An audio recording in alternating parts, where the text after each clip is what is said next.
मैं शिव कुमार बोयत स्वागत करता हूं आपका ज्ञान सागर क्लासेस अनूपगढ़ पर।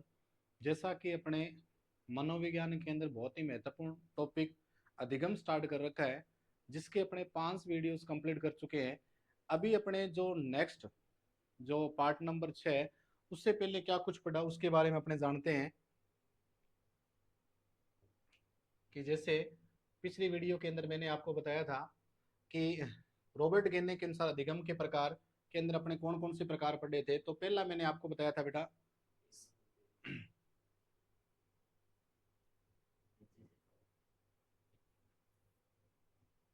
तो अपने बात कर रहे थे रॉबर्ट गेने के अनुसार अधिगम के प्रकार। तो एक बार अपने थोड़ा रिवीजन कर लेते हैं। तो रॉबर्ट गेने के अनुसार अधिगम के प्रकार मैंने आपको बताया 8 प्रकार है। तो रॉबर्ट गेने ने 1965 के अंदर एक पुस्तक लिखी थी जिसका नाम था द कंडीशन ऑफ लर्निंग, या जिसको हिंदी में कहते हैं अधिगम की स्थितियां। उसके अंदर अधिगम की स्थितियां मतलब अधिगम के जो 8 प्रकार जो बताए रॉबर्ट गेने ने, वो कौन सी पुस्तक के अंदर बताए हैं बेटा? The condition of learning. और उस पुस्तक के अंदर जो अधिगम के जो प्रकार बताए हैं वो पिरामिड के आधार पर उन्होंने समझाने का प्रयास किया है। और उनके अंदर जो वर्गीकरण किया है वो किस आधार पर किया है बेटा? सरल से जटिल की ओर या निम्न से उच्च की ओर। जिसके अंदर अपने पहला जो अधिगम का जो प्रकार है, जैसे अधिगम के 8 प्रकार किस प्रकार से बताए हैं, तो पहला है बेटा सांकेतिक अधिगम, दूसरा है बेटा उद्दीपक अनुक्रिया अधिगम, तीसरा है बेटा श्रृंखला अधिगम, चौथा है बेटा शाब्दिक शास्त्रीय अधिगम, पांचवा है विवेदन या विवेदात्मक अधिगम, छठा है संप्रत्यय अधिगम, सातवां है नियम या सिद्धांत अधिगम, आठवां है समस्या समाधान अधिगम। उसके बाद अपने पहला जो अधिगम का प्रकार पढ़ा था बेटा वो पढ़ा था सांकेतिक अधिगम, जिसके अंदर मैंने क्या बताया था? सबसे पहले परिभाषा बताई थी कि संकेत के द्वारा होने वाले अधिगम को क्या कहेंगे बेटा? सांकेतिक या संकेत अधिगम। ये किस प्रकार का है? सबसे निम्न प्रकार का अधिगम है। दूसरा प्रश्न यहाँ से बनता है। उसके बाद क्या है, ये कौन से सिद्धांत पर आधारित है? तो ये बेटा पावलोव के अनुकूलित अनुक्रिया सिद्धांत पर आधारित है। और उसके बाद बेटा मैंने एग्जाम्पल बताया था कि जैसे घंटी बजने पर भोजन का आना, तो घंटी क्या है बेटा? संकेत अधिगम। स्कूल की घंटी बजने पर बच्चे द्वारा बैग का बंद करना, तो स्कूल की घंटी यहाँ क्या है बेटा? संकेत अधिगम है। इसी प्रकार से अध्यापक का कक्षा में प्रवेश करने पर बच्चे का चुप होना, तो अध्यापक क्या है बेटा? यहाँ संकेत अधिगम है। उसके बाद जो नेक्स्ट अपने अधिगम का प्रकार पढ़ा था वो पढ़ा था बेटा उद्दीपक अनुक्रिया अधिगम, जिसके अंदर मैंने ये बताया था कि उद्दीपक के द्वारा होने वाली अनुक्रिया क्या कहलाएगी बेटा? Stimulus response learning. ये किस पर आधारित है बेटा? थोर्नडाइक और स्किनर के सिद्धांत पर आधारित है। और व्यवहारवादी सिद्धांत के अंतर्गत आते हैं। तो व्यवहारवादी में कौन कौन आते हैं जिसके बारे में मैंने आपको बताया था। उसके बाद नेक्स्ट जो है, जैसे इसमें एग्जाम्पल की बात करें, जैसे उद्दीपक अनुक्रिया जो है कि मांस के टुकड़े को देखकर लार का गिरना, तो मांस का टुकड़ा क्या है बेटा? उद्दीपक है। उसको देखकर कौन सी क्रिया हो रही है? लार का गिरना। इसी प्रकार से वैकेंसी को देखकर पढ़ना, तो वैकेंसी क्या है बेटा? उद्दीपक है। और पढ़ना क्या है बेटा? रिस्पॉन्स है।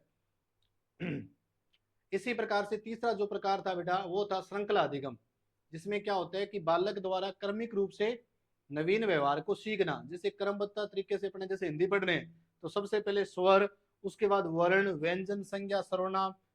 और ये किस पर आधारित है बेटा? स्किनर पर आधारित है।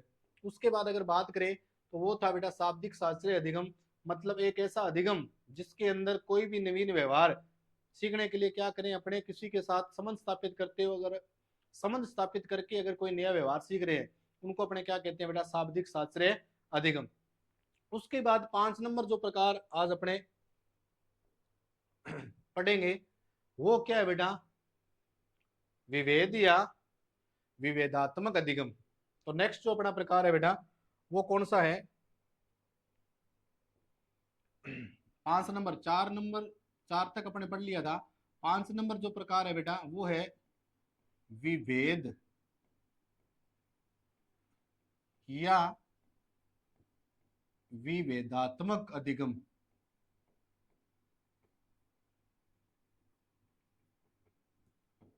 अधिगम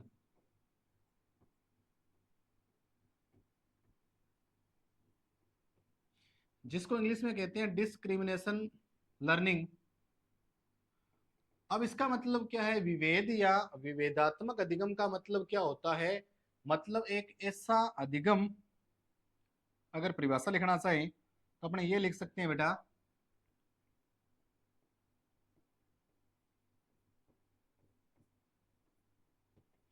एक ऐसा अधिगम,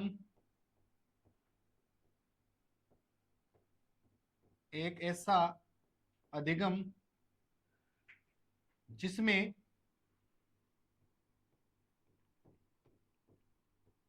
विभेद करके, विभेद या जिसको बेटा अपने कह सकते हैं अंतर करके सीखना, अंतर करके सीखना, अंतर करके सीखना, वो क्या कहलाता है बेटा, विभेदात्मक अधिगम कहलाता है, विभेदात्मक अधिगम कहलाता है। तो कहने का मतलब जैसे परिभाषा के अंदर बेटा बताने का प्रयास किया कि एक ऐसा अधिगम जिसके अंदर क्या करें अपने विभेद या अंतर करके सीखना। जैसे मान लीजिए मैंने एग्जांपल अपने को समझने का एग्जांपल समझने का प्रयास करते हैं बेटा, कि जैसे एक बालक है, उस बालक के अंदर मान लीजिए ये कोई एक डब्बा है,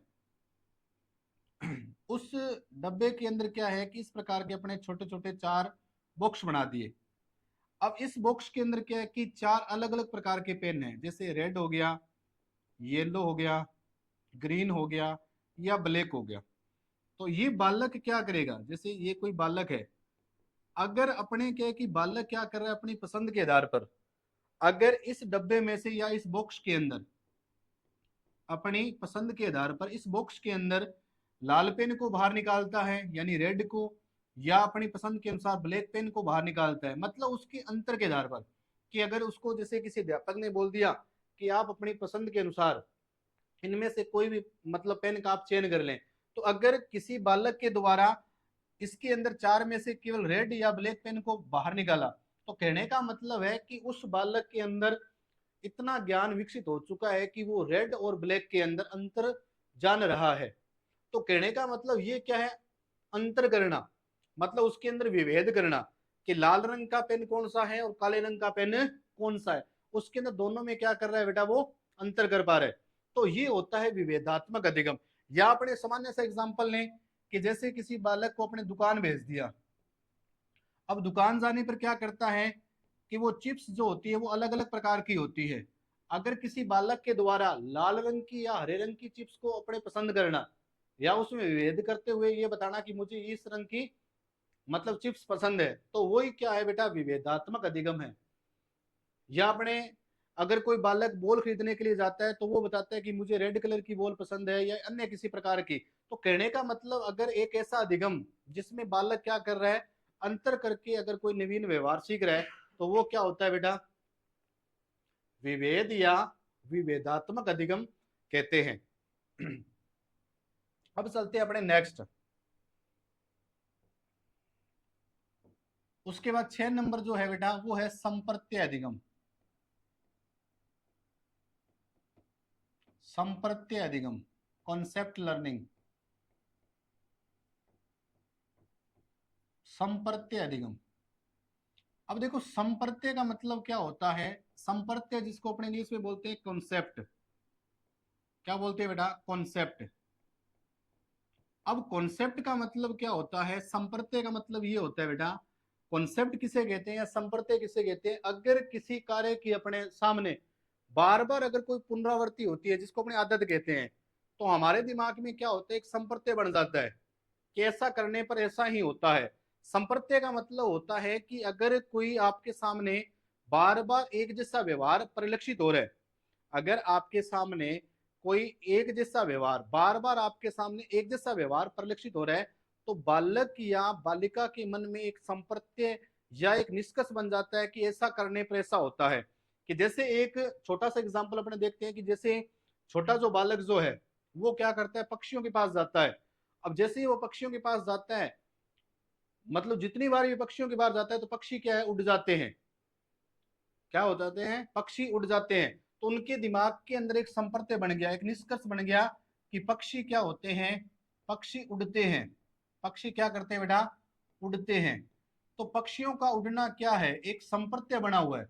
क्योंकि जब जब वो पक्षियों के पास जाता है तो पक्षी क्या कर जाते हैं बेटा, उड़ जाते हैं। तो उनके दिमाग के अंदर एक निष्कर्ष बन गया, एक निश्चित निष्कर्ष बन गया कि ऐसा करने पर क्या करेंगे, वो ऐसा ही समान व्यवहार करेंगे। तो वो होता है बेटा संप्रत्यय। क्या होता है, संप्रत्यय। जैसे अपने दिमाग के अंदर एक संप्रत्यय बना हुआ है, जैसे बहुत सारे संप्रत्यय अपने दिमाग में बने होते हैं। जैसे ऐसा भी संप्रत्यय बना हुआ है कि जैसे बिल्ली का रास्ता काट देने पर अशोभनीय कार्य होता है। तो ये भी हमारे दिमाग में क्या बना हुआ है, एक संप्रत्यय बना हुआ है, क्योंकि बार बार किसी चीज की पुनरावृत्ति हुई तो पुनरावृत्ति के बाद क्या है कि एक दिमाग के अंदर एक निश्चित निष्कर्ष बन जाता है। एक संप्रत्यय, संप्रत्यय का मतलब क्या होता है कि अगर हमारे सामने कोई एक जैसा व्यवहार बार बार, अगर अपने एक जैसा कार्य बार बार अगर हमारे सामने परिलक्षित हो रहा है, तो उसको देखते हुए हमारे दिमाग में क्या होता है, एक संप्रत्यय बढ़ जाता है कि ऐसा करने पर ऐसा ही होता है। ठीक है, कोई भी व्यवहार अगर आपके सामने बार बार परिलक्षित हो रहा है, एक जैसा व्यवहार, तो उसके सामने क्या बन जाती है आपकी इस प्रकार की एक अनुक्रिया, या अपने दिमाग पर क्या बढ़ जाता है, एक निष्कर्ष अपने पहुंच जाते हैं कि ऐसा करने पर ऐसा ही होगा। उसको क्या कहते हैं बेटा, संप्रत्यय अधिगम। उसके बाद जो नेक्स्ट जो है वो कौन सा है बेटा, 7 नंबर अगर बात करें वो है बेटा नियम या सिद्धांत अधिगम। नियम या सिद्धांत अधिगम, जिसको मुख्यतः इंग्लिश के अंदर जो वर्जन दिया हुआ है बेटा, वो दिया है रूल लर्निंग। अब देखो, वैसे अगर देखा जाए, आपको मैं आपके नॉलेज के लिए बता दूं बेटा, वैसे नियम और सिद्धांत दोनों अलग अलग चीजें हैं। नियम और सिद्धांत कई बार के बुक में ये दोनों नाम मिलते हैं, लेकिन यहाँ इंग्लिश में जो वर्जन दिया हुआ है वो क्या दिया है बेटा, रूल लर्निंग। तो कहने का मतलब अपने सर कौन सा मानेंगे, नियम अधिगम ही मानेंगे। तो नियम को इंग्लिश में क्या कहते हैं बेटा, रूल कहते हैं, और सिद्धांत को क्या कहते हैं बेटा, प्रिंसिपल कहते हैं।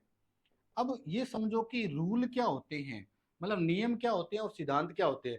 देखो, नियम और सिद्धांत में क्या अंतर होता है। देखो, सिद्धांत की बात करें तो अपने कहते हैं, जैसे नाम से पता चल रहा है, सिद्धांत का मतलब होता है प्रिंसिपल। प्रिंसिपल का मतलब होता है, प्रिंसिपल जो होते हैं, मतलब जो सिद्धांत जो होते हैं वो प्रत्येक व्यक्ति के अलग अलग होते हैं। मतलब कहने का मतलब जो सिद्धांत जो होते हैं वो व्यक्ति विशेष के अलग अलग होंगे। अब जैसे अपने किसी विद्यालय के बोलते हैं कि वो प्रिंसिपल, उस स्कूल का जो प्रिंसिपल है वो ये है। तो कहने का मतलब प्रिंसिपल का मतलब क्या होगा कि उस व्यक्ति के जो सिद्धांत हैं या जो अवधारणाएं हैं या उनके जो विचार है वो सबके अलग अलग होंगे। लेकिन नियम क्या होते हैं बेटा, नियम जो होते हैं वो सार्वभौमिक होते हैं बेटा। क्या होते हैं बेटा, सार्वभौमिक होते हैं, मतलब सब जगह एक समान होते हैं। बात समझ में आई बेटा। कहने का मतलब क्या होता है कि सिद्धांत जो होते हैं वो एक समान नहीं होते, प्रत्येक व्यक्ति के जो सिद्धांत होते हैं वो अलग अलग होते हैं। जैसे मेरे सिद्धांत, मेरा जो सिद्धांत है, मेरा जो प्रिंसिपल है वो अलग होगा, आप लोगों का जो प्रिंसिपल जो होगा, वो सिद्धांत जो होगा, व्यक्तिगत जो मत होगा किसी भी विषय के बारे में, आपका जो व्यक्तिगत मत होगा, वो मेरा जो दृष्टिकोण है वो अलग होगा, मेरा जो प्रिंसिपल होगा वो अलग होगा, आपका जो प्रिंसिपल जो होगा, यानी सोचने की कल्पना या मतलब सोचने का जो नजरिया है या दृष्टिकोण जो है, या जिसको अपने एप्टीट्यूड अपने कह सकते हैं, वो क्या होगा बेटा, अलग अलग होगा। लेकिन नियम जो होते हैं वो क्या होते हैं, वो सार्वभौमिक यानी यूनिवर्सल ट्रूथ होते हैं। कहने का मतलब सार्वभौमिक होते हैं। जैसे मान लीजिए मैं ये कहूं कि नियम का मतलब जैसे ये है बेटा कि जैसे गुरुत्वाकर्षण एक नियम है। क्या है बेटा, जैसे गुरुत्वाकर्षण, जिसको अपने साइंस के अंदर पढ़ते हैं बेटा, गुरुत्वाकर्षण जो है वो एक नियम है। अब गुरुत्वाकर्षण का मतलब होता है ग्रेविटेशनल फोर्स। अब गुरुत्वाकर्षण किसे कहते हैं, गुरुत्वाकर्षण का मतलब क्या होता है कि पृथ्वी के नीचे की तरफ, पृथ्वी के नीचे की तरफ एक बल लगता है जिसका नाम क्या है बेटा, गुरुत्वाकर्षण नियम कहते हैं। अब उसका मतलब क्या है कि किसी भी वस्तु को, अगर किसी भी वस्तु को आप गुरुत्वाकर्षण के वेग से, कम वेग से फेंकेंगे तो वो क्या करेगी बेटा, वो नीचे आएगी। चाहे कहने का मतलब गुरुत्वाकर्षण का मतलब ये है कि आप चाहे कहीं भी फेंक दो, चाहे भारत में फेंको, चाहे ऑस्ट्रेलिया में फेंको, चाहे न्यूजीलैंड जाके फेंको, तो कहने का मतलब पेन को कहीं भी जाके फेंक दो, कहने का मतलब वो पेन जो अगर गुरुत्वाकर्षण के मान से कम है, अगर उसका वेग गुरुत्वाकर्षण के मान वेग से कम है तो कहीं भी जाके उस वस्तु को फेंक दो, वो वस्तु नीचे की ओर आएगी। तो कहने का मतलब ये होता है कि बेटा गुरुत्वाकर्षण क्या एक नियम है। क्या है बेटा? गुरुत्वाकर्षण क्या है बेटा? एक नियम है। नियम जो होते हैं बेटा वो सार्वभौमिक होते हैं। कहने का मतलब है हर जगह समान रूप से लागू होते हैं। ऐसे नहीं है कि प्रत्येक व्यक्ति विशेष के लिए अलग होगा। अब ऐसे नहीं है कि अगर मैं फेंकूंगा तो ही नीचे आएगी, आप लोग फेंकेंगे तो भी नीचे आएगी। अगर वो गुरुत्वाकर्षण वेग के मान से कम वेग से कोई वस्तु का वेग गुरुत्वाकर्षण के मान से कम वेग का वेग है तो चाहे मैं फेंकू चाहे आप फेंकू वस्तु नीचे ही आएगी। तो कहने का मतलब नियम क्या होते हैं? नियम वो होते हैं जो हर जगह समान लागू होते हैं, मतलब समान प्रकार का व्यवहार करते हैं, समान मतलब नियमों का अनुसरण करते हैं। और जो सिद्धांत जो होते हैं वो प्रत्येक व्यक्ति के अलग अलग होते हैं। तो कहने का मतलब है अब यहाँ अपने पढ़ रहे हैं नियम अधिगम।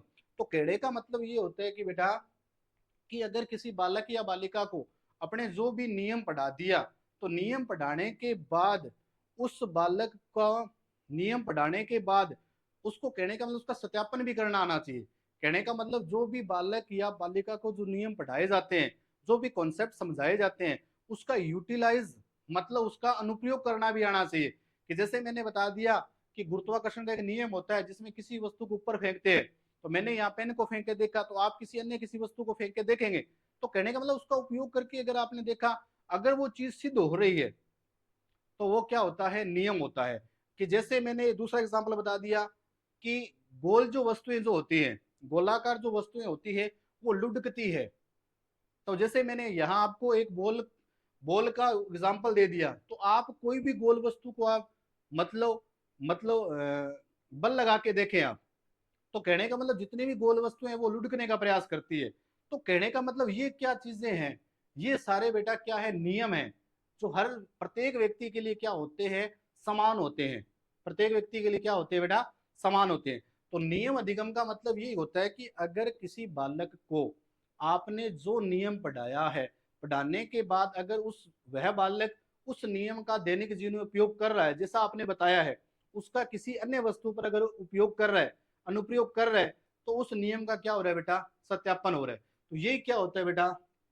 नियम अधिगम होता है। अब चलते हैं अपने नेक्स्ट। तो लास्ट जो है बेटा वो है बेटा समस्या समाधान अधिगम।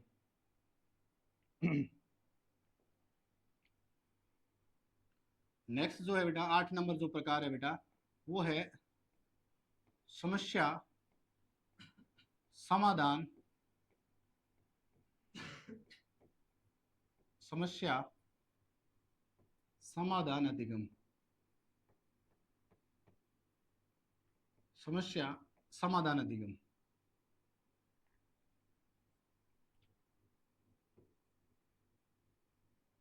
अब समस्या समाधान अधिगम को बोलते हैं बेटा प्रॉब्लम सॉल्विंग। अब इसके अंदर मैंने ये बताया भी था कि आपको सबसे निम्न प्रकार का अधिगम अगर आपसे कोई पूछे कि सबसे निम्न प्रकार का अधिगम कौन सा है तो आप बताएंगे संकेत या सांकेतिक अधिगम। और सबसे उच्च प्रकार का अधिगम अगर आपसे कोई पूछे तो वो आप कौन सा बताएंगे बेटा? वो बताएंगे बेटा समस्या समाधान अधिगम। इसका मतलब ये होता है कि बालक के अंदर, कहने का मतलब है कि रॉबर्ट गेने ने मतलब नवीन व्यवहार सीखने का एक क्रमबद्ध तरीका बताया। कि अगर कोई बालक जैसे उसने एक पिरामिड के आधार पर समझाने का प्रयास किया, जैसे अपने पिरामिड के आधार पर देखा ना, पहले संकेत देखा, फिर उद्दीपक अनुक्रिया देखा, फिर श्रृंखला देखा, फिर शाब्दिक साचर्य देखा, फिर अपने क्या देखा? शाब्दिक साचर्य के बाद संप्रत्यय नियम, इस प्रकार से जितने भी अपने प्रकार देखे तो उनके अंदर अपने देखा कि क्रमबद्धता है। कहने का मतलब है अगर रॉबर्ट गेने का मानना यह है कि अगर कोई व्यक्ति इस प्रकार से सीखने का प्रयास करता है तो लास्ट के अंदर उसका दिमाग इतना विकसित हो जाता है कि वो हर समस्या का क्या कर सकता है बेटा? समाधान कर सकता है। मतलब उसके अंदर तार्किक योग्यता जो होती है बेटा वो विकसित हो जाती है। तार्किक योग्यता मतलब उसकी जो मेंटल एबिलिटी जो है वो क्या हो जाती है बेटा? इतनी विकसित हो जाती है जिसके बारे में वो हर समस्या का क्या कर सकता है बेटा? समाधान कर सकता है, तर्क कर सकता है।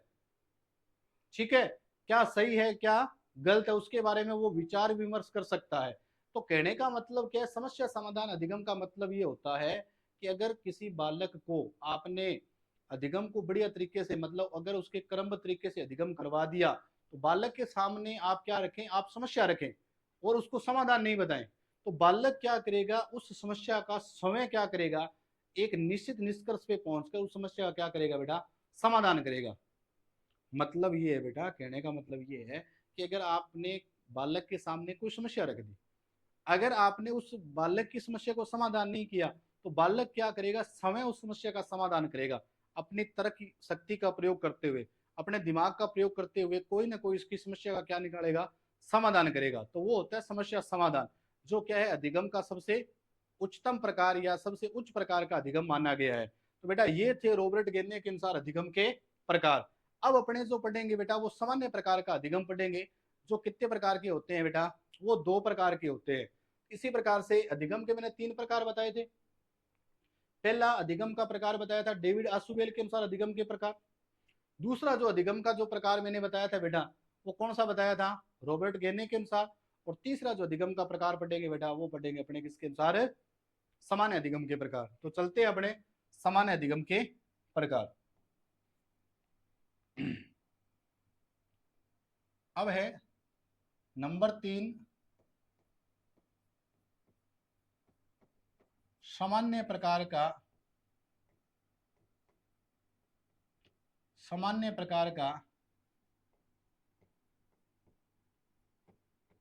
अधिगम। सामान्य प्रकार का अधिगम। सामान्य प्रकार का अधिगम। अब इसमें सामान्य प्रकार के अधिगम के अंदर कितने प्रकार बताए बेटा, इसके अंदर जो अधिगम के जो प्रकार बताए गए हैं बेटा, वो बताए गए हैं बेटा 2 प्रकार। कितने प्रकार बताए गए हैं, 2 प्रकार। और वो 2 प्रकार कौन कौन से हैं,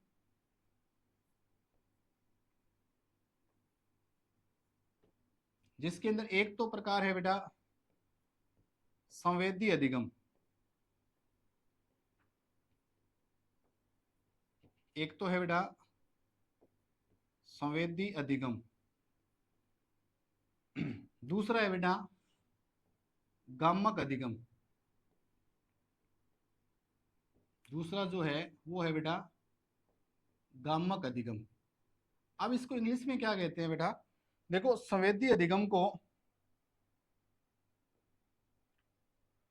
संवेदी अधिगम को बोलते हैं बेटा इंग्लिश के अंदर sensory, sensory learning. Sensory learning. और गामक अधिगम को कहते हैं बेटा मोटर अधिगम, मतलब motor learning, sorry motor learning. अब कहने का मतलब संवेदी अधिगम के अंदर जानने से पहले बेटा अपने ये जानने का प्रयास करें, संवेदी का मतलब होता है संवेदना। संवेदी का मतलब क्या होता है, संवेदना।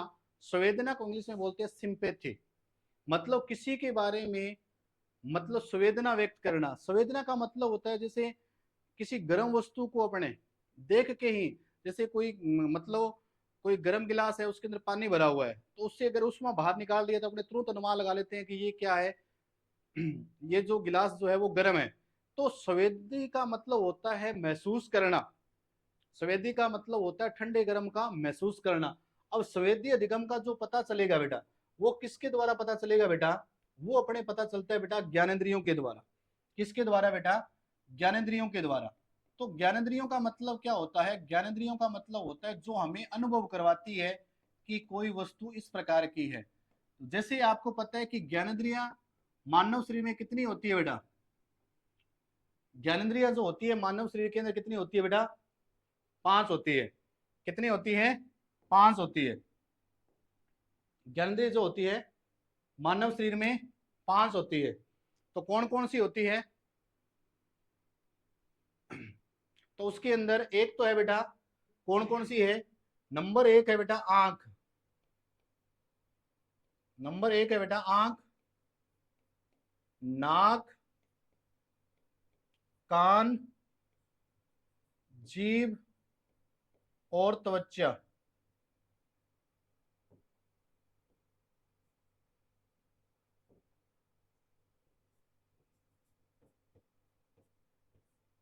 आंख को इंग्लिश में बोलते हैं बेटा आई,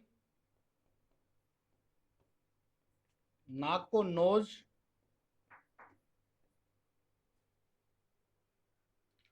और कान को बेटा बोलते हैं ईयर,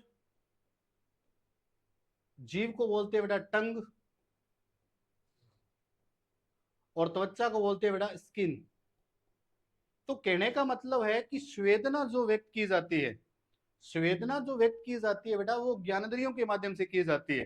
तो मानव शरीर के अंदर 5 ज्ञानेंद्रिय हैं, आंख, नाक, कान, जीभ और त्वचा। आंख को इंग्लिश में आई, नाक को नोज, कान को ईयर, जीभ को टंग, त्वचा को बेटा स्किन। अब इनके जो कार्य बेटा अलग अलग है। जैसे आंख का काम क्या होता है, देखने का। नाक का काम क्या होता है, ग्रहण ग्राही अंग बोला जाता है, जिसको ओल फैक्ट्री ऑर्गन भी कहा जाता है, सूंघने का काम होता है। कान का मतलब क्या होता है, स्वर्णोग्राही, मतलब सुनने का कार्य होता है। और जीभ का मतलब क्या होता है, टेस्ट का पता, यानी स्वाद का पता लगाने में। और त्वचा का मतलब क्या होता है, ठंडे गर्म का अनुभव करना। तो कहने का मतलब ये जो ज्ञानेंद्रिय जो है वो किसके अंतर्गत आती है बेटा, संवेदी अधिगम के अंदर। अब ज्ञानेंद्रियों के अलावा एक शब्द और आता है बेटा, ज्ञानेंद्रियों के अलावा एक शब्द आता है बेटा कर्मेंद्रियां। क्या आती है, कर्मेंद्रिय। अब कर्मेंद्रियां कौन सी होती है, दो शब्द बार बार मिलेंगे। देखो ज्ञानेंद्रियां तो मानव शरीर में कितनी होती है, 5। अब इन अंगों के अलावा जितने भी ऑर्गन जो हैं वो सारे के सारे क्या कहलाते हैं बेटा, कर्मेंद्रियां। मतलब मानव शरीर के अंदर 5 महत्वपूर्ण ज्ञानेंद्रिय ऑर्गन्स हैं। इनके अलावा जितने भी ऑर्गन्स जो हैं, जितने भी अंग हैं, वो क्या कहलाते हैं बेटा, कर्मेंद्रियां। तो कहने का मतलब संवेदी अधिगम का मतलब क्या होता है, एक ऐसा अधिगम जो क्या करता है, जिसके अंदर ज्ञानेंद्रियों द्वारा मस्तिष्क तक क्या पहुंचती है बेटा, सूचना पहुंचती है। किसके द्वारा बेटा, ज्ञानेंद्रियों द्वारा कहां तक सूचना पहुंचती है बेटा, मस्तिष्क तक। तो इसके अंदर आप समझने का प्रयास करें, मतलब एक ऐसा अधिगम, एक ऐसा अधिगम जिसमें, एक ऐसा अधिगम जिसमें सूचना, जिसमें सूचना ज्ञानेंद्रियों द्वारा, ज्ञानेंद्रियों द्वारा मस्तिष्क तक पहुंचती है, मस्तिष्क तक पहुंचती है, मस्तिष्क तक पहुंचती है।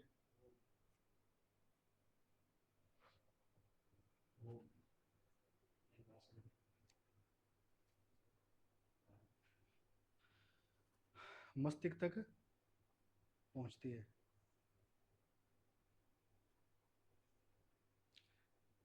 तो स्वेदीय अधिगम का मतलब क्या होता है बेटा, एक ऐसा अधिगम जिसमें सूचना जो कहां पहुंचेगी बेटा, ज्ञानेंद्रियों द्वारा कहां पहुंचेगी, मस्तिष्क तक।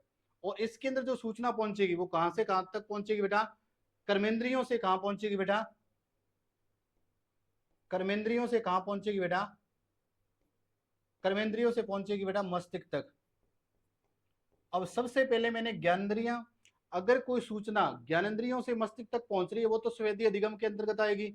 अब स्वेदीय अधिगम, ज्ञानेंद्रियां मैंने 5 बता दी, अगर इनके द्वारा कोई सूचना हमारे ब्रेन तक पहुंच रही है तो वो तो कौन सा है बेटा, स्वेदीय अधिगम। अगर इनके अलावा, कर्मेंद्रिया का मतलब है ज्ञानेंद्रियों के अलावा जितने भी ऑर्गन है वो सारे किसके अंदर आते हैं बेटा, कर्मेंद्रियों के अंदर आते हैं। अगर इनके द्वारा कोई सूचना हमारे मस्तिष्क तक पहुंच रही है तो वो किसके अंदर, गामक अधिगम के अंदर, मतलब मोटर लर्निंग के अंतर्गत आता है। अब आप ये सोचो कि मस्तिष्क के अंदर सूचनाएं जो होती है, मतलब अब सूचनाएं, जैसे सूचनाओं का मतलब है कि हमारे शरीर के अंदर सूचनाएं, जैसे मान लीजिए मैं हाथ को इस प्रकार से कर रहा हूं कोई भी अनुक्रिया के बदले, कि जैसे कोई भी व्यक्ति जैसे डॉक्टर को देखकर, अगर डॉक्टर जैसे इंजेक्शन भरता है तो डॉक्टर इंजेक्शन को देखकर जो भी, मतलब जो भी व्यक्ति है उसके अंदर, उसके शरीर के अंदर पूरी हलचल होती है, तो उनका जो इन्फॉर्मेशन है वो कौन दे रहा है, वो दे रहा है हमारे शरीर के अंदर तंत्रिका तंत्र होता है। क्योंकि हमारे शरीर के अंदर, मानव शरीर के अंदर एक तंत्रिका तंत्र पाया जाता है जिसको अपने नर्वस सिस्टम कहते हैं। नर्वस सिस्टम का काम क्या होता है, उनके अंदर न्यूरॉन्स होते हैं, वो क्या करते हैं बेटा, सूचनाओं को एक स्थान से दूसरे स्थान पर प्रसारित करते हैं। कि जैसे किसी व्यक्ति को अगर अगर जबरदस्ती उसके हाथ को पकड़कर अपने आग में हाथ डालने का प्रयास करें तो व्यक्ति क्या करेगा, अपना हाथ पीछे की ओर मूवमेंट करता है, मतलब अपने हाथ को पीछे की ओर खींचता है। इसका मतलब हमारा जो तंत्रिका तंत्र है, हमारे जो न्यूरॉन्स है, उन्हें सूचना कहाँ पहुंचाई है, मस्तिष्क तक पहुंचाई है कि आगे आग है या आगे कोई खतरा है, अपना हाथ पीछे की ओर कीजिए।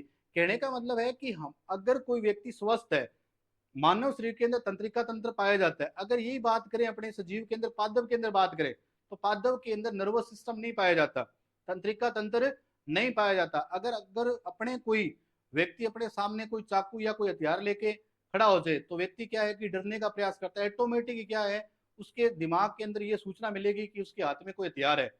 अगर उसी प्रकार से अगर सोचा जाए, तो तंत्रिका तंत्र ने उसको पहले अलर्ट कर दिया कि आपको इस प्रकार से व्यवहार करना पड़ेगा, नहीं तो आपको नुकसान पहुंचाया जा सकता है। तो ये सूचना किसने दी है, उसके तंत्रिका तंत्र ने। अगर यही सूचना अगर बात करें अपने पादपों के अंदर, पादपों को अगर चाकू से काट दिया जाए, किसी भी हथियार से अगर नुकसान पहुंचा दिया जाए, तो उसको कोई वो कुछ भी नहीं कहता आपको। कहने का मतलब उसमें तंत्रिका तंत्र होता ही नहीं है। तो कहने का मतलब यही है बेटा कि ये सूचनाएं जो प्रसारित होती है, सूचनाएं जो एक स्थान से दूसरे स्थान जाती है, तो मानव शरीर में तंत्रिका तंत्र के कारण ही जाती है। वैसे आपके नॉलेज के बता दूं, तंत्रिका तंत्र 3 प्रकार के होते हैं: केंद्रीय तंत्रिका तंत्र, परिधीय तंत्रिका तंत्र और स्वायत्त तंत्रिका तंत्र। तो ये साइंस का टॉपिक है वैसे तो। अब स्वेदीय अधिगम का मतलब मैंने ये बताया बेटा, एक ऐसा अधिगम, कौन सा अधिगम, एक ऐसा अधिगम जो जिसके अंदर सूचनाएं कैसे पहुंचेगी, ज्ञानेंद्रियों द्वारा। किसके द्वारा बेटा, ज्ञानेंद्रियों द्वारा सूचना अगर मस्तिष्क तक पहुंचे वो तो है संवेदी, अगर कर्मेंद्रियों द्वारा अगर मस्तिष्क तक पहुंचे वो क्या होगी बेटा, गामक अधिगम होगा। अब उसके बाद जो नेक्स्ट जो है अपने बात करें, जैसे मैं अभी समझाने का प्रयास कर रहा था, एक बार थोड़ा दोबारा बताता हूं कि जैसे स्वेदी, एक तो स्वेदी अधिगम की बात कर रहा था मैं, दूसरा अगर बात करें बेटा तो बात कर रहा था मैं गामक अधिगम की।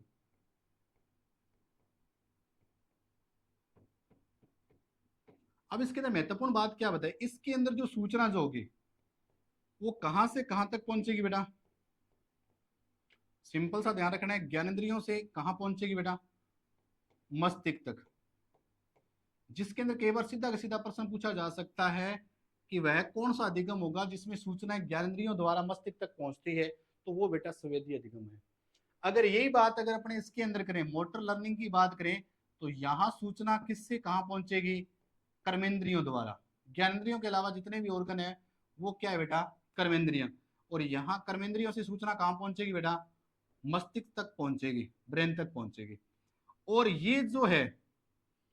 ये जो अधिगम जो है बेटा, वो करके सीखने पर आधारित है, करके सीखने पर आधारित है, मतलब learning by doing, learning by